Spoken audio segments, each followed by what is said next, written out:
Добрый вечер. У нас буква Ж.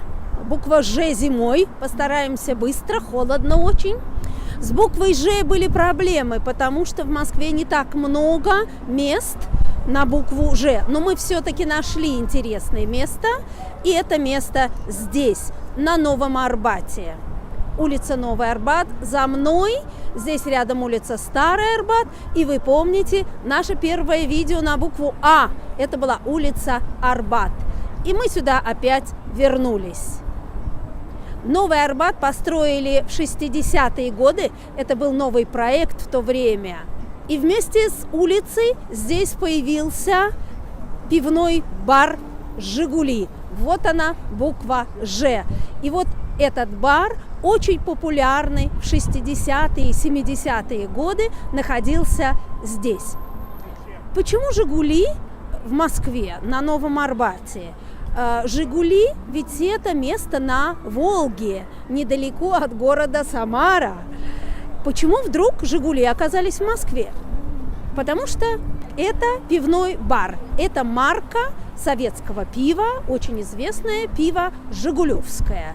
Везде в Советском Союзе знали это пиво, его и сейчас знают, сейчас вот даже варят в этом баре. Это пиво очень хорошее, очень вкусное и очень известное всем. Смотрите, прямо перед входом в бар «Жигули» еще один очень интересный объект на букву Ж. Вы видите, вот он красного цвета. И даже с той стороны желтого цвета. Это знаменитая машина «Жигули», которую тоже начали выпускать в Советском Союзе в середине 60-х годов. Точнее, первые машины выпустили в 70-м году. «Жигули» делали тоже около города Самара, в небольшом городе Тольятти, где в это время, в 60-е годы, построили завод для выпуска народного автомобиля «Жигули». Это был завод, который назывался «АвтоВАЗ», Волжский автомобильный завод. Строили его приглашенные специалисты из концерна «Фиат», итальянцы, как мы говорим.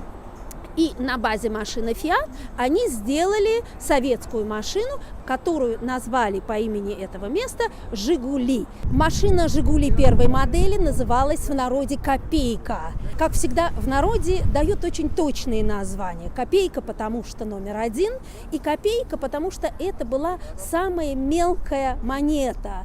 В советское время коробок спичек стоил 1 копейку. Но, тем не менее, эта машина очень много лет ездила по дорогам всего Советского Союза. И каждый владелец «Копейки», каждый владелец «Жигулей» знал, как эту машину чинить. И «Копейка» стала народным автомобилем Советского Союза, так же, как «Форд» – это народная машина американцев, так же, как «Фиат» – это родная машина для итальянцев, а «Пежо» для французов. Вот для советских людей такой машиной стала «Копейка». Поэтому, несмотря на то, что очень много анекдотов было об этой машине, в общем, люди относились и даже до сих пор относятся к ней с большой любовью и ностальгией. Пивной бар «Жигули», конечно, надо туда зайти и выпить пиво, хоть и не совсем это сегодня по погоде. Пиво у нас обычно пьют в хорошей мужской компании. Пиво «Жигулевское».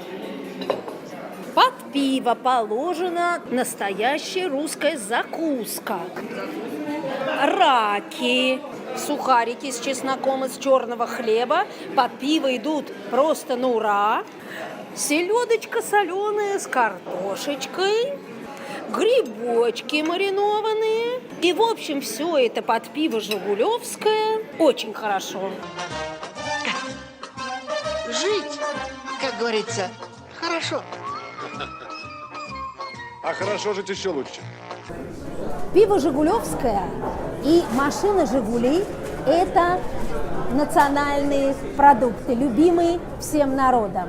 Еще 2 слова о машине «Жигули». Машина «Жигули» – это была голубая мечта каждого советского человека. Ну, конечно, каждого советского мужчины. Завод «АвтоВАЗ» выпускал 600 тысяч машин в год. И даже если мы сравним с тем, сколько выпускает машин сегодня, это большая цифра. Но, вы понимаете, это была машина для всей страны. И поэтому, конечно, 600 тысяч – это была капля в море. И купить эту машину, даже если у вас были деньги, было очень и очень непросто. Нужно было встать в очередь по месту своей работы. На заводе, в администрации, в институте. И простоять в этой очереди, сколько бы вы думали, от 5 до 15 лет. И поэтому, когда, наконец, вы получали возможность эту машину купить, когда она у вас стояла во дворе вашего дома, для советского человека это была ни с чем не сравнимая радость.